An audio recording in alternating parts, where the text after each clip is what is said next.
Fox 2 Detroit is now streaming free on Fox Local. Download now on your preferred streaming device for live newscasts and more.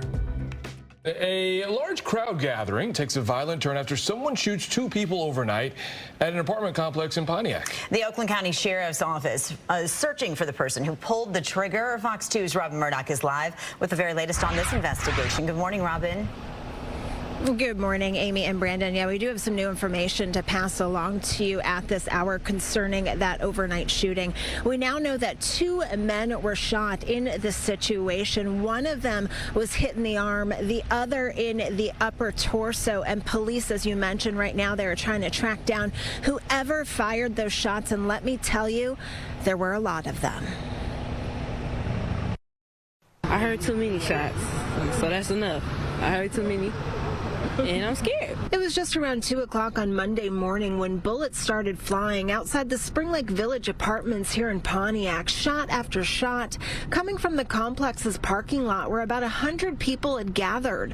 Those bullets striking 2 men, at least 5 homes, and a car. I was chilling in the crib, you feel me? Next thing you know, I'm thinking it's fireworks out here, 100 rounds like it's war zone. So, next thing you know, we go downstairs, the whole dough just gone, glass everywhere. Residents tell us they believe it started with an argument at a family reunion, then moments later, gunshots in the 200 block of Carriage Circle near Auburn Avenue. Responding deputies took cover at one point behind their patrol car.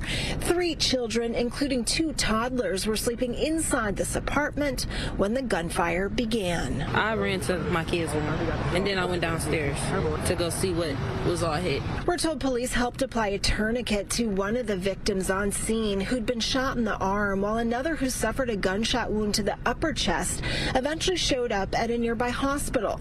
The overnight shooting not just injuring several people, but also damaging property and shattering a sense of safety for those who call this complex home. I was terrified. I'm scared. I'm scared of Pontiac. Pontiac is a death trap. I'm ready to go. Ready to go. That woman obviously very frightened about what happened outside of her home. Now, at last check, that 24-year-old who was shot in the arm, he was listed in stable condition. The 33-year-old who was shot in the upper torso remained in critical but stable condition at last check. And again, no arrests yet. But if police do release a description of those suspects, we'll be sure to pass them along to you. For now, we are live outside the Oakland County Sheriff's Office. I'm Robin Murdoch for Fox 2 News. Yeah, Robin, let's hope we get some kind of sketch or a photograph or something that helps police catch these individuals. I mean, this is just outrageous. I mean, the fear that these people are feeling, completely understandable, calling it a war zone. The young lady saying that she's scared to be there. She's scared to even be in Pontiac. I mean, your heart just breaks. Yeah, it breaks for them, and this was a very intense situation. From what I understand, when officers were arriving at that scene last night, or early this morning rather, they were hearing gunfire. So that's the first thing that they saw. Then they saw a number of vehicles rushing out of the apartment complex. So a very unnerving situation for a lot of people, and hopefully police will be able to get these suspects into custody soon. Back to you, Amy. Yes, let's hope that some tips come in right away. Thanks so much. As always, Robin Murdoch, we appreciate you. Fox 2 Detroit is now streaming free on Fox Local. Download now on your preferred streaming device for live newscasts and more.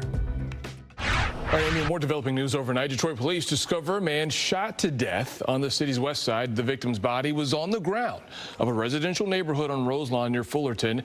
Right now, police are not releasing any further information about who this man was or why he was killed. And we're following a developing story after a fire in Van Buren Township this morning. A video from Sky Fox shows emergency crews respond to an apartment complex in the 11,000 block of Oakland. We do not know what led up to this fire or if anyone was injured at this time. Stay with Fox 2, both on air and online, for the latest developments. And to the city's east side now, where a 24-year-old man shot and killed. Police racing to the scene early yesterday morning on Hamburg Street near 8 Mile. The victim was taken to the hospital where he was pronounced dead. So far, no word on a suspect or a motive in this case, but anyone with any information is asked to call Detroit police right away. And in Roseville, the hunt is on for someone who opened fire over the weekend along Gratiot Avenue. Now take a look at these surveillance photos. Police want to speak with this man in the black T-shirt and shorts. Now the incident happened Saturday afternoon near 10 Mile. It does not appear as though anyone was hit. However, one of the investigating officers was involved in a separate crash. He went to the hospital. Unfortunately, he's expected to make a full recovery. If you know anything about this case, you're asked to call Roseville Police right away. To Lansing now, where police are investigating after 5 people were injured in a shooting at a strip mall parking lot. The victims are between the ages of 16 and 26. At last check, 2 of them listed in critical condition. The chaos unfolding early yesterday morning on West Holmes Street. When police arrived on the scene, there was a huge crowd of people. Several people were detained, but it's unclear if any of them are being treated as suspects at this time. And local leaders want to help curb gun violence in Metro Detroit. We've just listed so many incidents. They're looking for input from you. There is a forum today from you where you can share your thoughts and opinions on how to stop the bloodshed. It's being held at the Southfield Pavilion. That's on Evergreen. The chiefs of police from Southfield and Detroit will join the Wayne County Sheriff and others for this event. It starts at 5:30 and runs until 8:30. Please go and make your voices heard. Well, the family of a nurse who was kidnapped and murdered is suing. You may remember Patrice Wilson was kidnapped after leaving work at Detroit Receiving Hospital back in May. She was later found murdered in her car in Novi. 36-year-old Jameer Miller is charged with the crime. Now, Wilson's family is suing for $200 million. The suit takes on the Detroit Medical Center and Tenet Healthcare. Now, according to this suit, the hospital system failed to follow protocols on several occasions, which could have prevented this tragedy. Among them is not calling police for more than 2 hours. An announcement on this suit will come later this week. And former President Trump could be on the verge of new indictments in both Washington, D.C. and Georgia. And as his legal troubles mount, Republicans on Capitol Hill are trying to make their own case against President Biden and his son Hunter. Doug Luzader has more for this morning from Washington. Well, lawmakers here on Capitol Hill today will hear from one of Hunter Biden's closest business partners, and former President Trump is bracing for some more charges. They're not indicting me, they're indicting you. I just happen to be standing in their way. That's all it is. Former President Trump on the campaign trail over the weekend, and more indictments could be on the way. First in Washington, where the former president could soon face charges for his efforts to overturn the 2020 election. And there's also the possibility of election fraud charges in Georgia. Just last week, Trump was charged with attempting to erase security tapes in connection with the Florida classified documents investigation. He certainly has a mountain of legal issues he's having to deal with all at once. That doesn't even include some of the civil matters that are pending against him. And the hits keep coming, too, for President Biden's son, Hunter.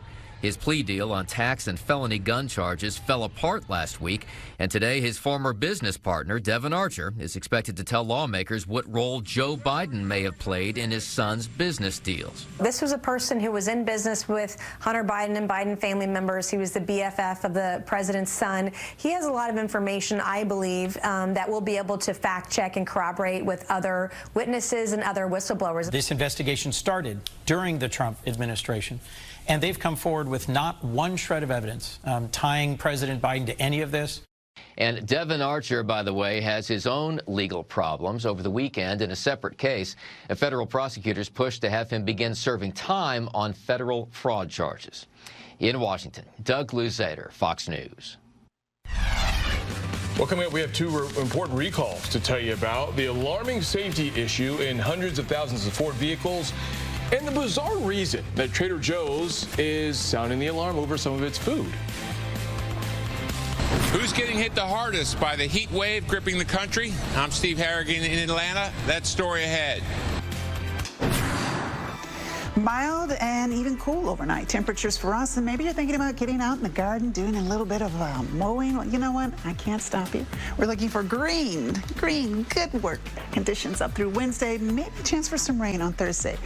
Fox 2 Detroit is now streaming free on Fox Local. Download now on your preferred streaming device for live newscasts and more.